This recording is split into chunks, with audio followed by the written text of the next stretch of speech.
Ongi etorri denei, Nortasuna Sarean 2018 izan ikusgarria jardunaldira. Lehenik eta behin esan behar da ikusgarri izateko ez dela egun batetik bestera lortzen den gauza bat. Denbora behar du, konstantzia eta irmotasuna oso garrantzitsua da.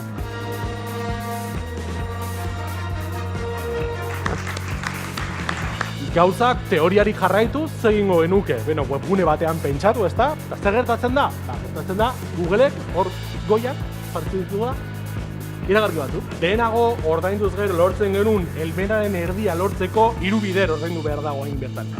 Pixkat eman genuen saltoa webgunea sortzea ja, eta hortikan dendara pasa ginen, lehenengo behar zainen, eta gerazkenen bazarautzen. Kostazan pixkat astea, ez? Ni orain dela 4 urte hasi nintzen tabernan lanean, eta momentuan bertan proposatu nuen pixkat sareak eta mugitzen astea.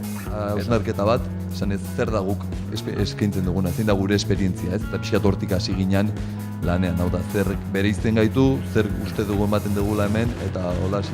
Orduan, karo, badia 14 urteko gaztiak, baina badia 34 urteko gaztiak, bai?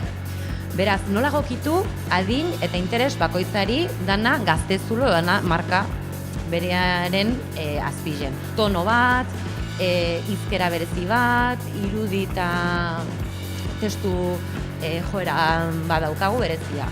15 marrazkin eskanean, inun Facebookeko perfil bat, eta berta jo nun album guztia.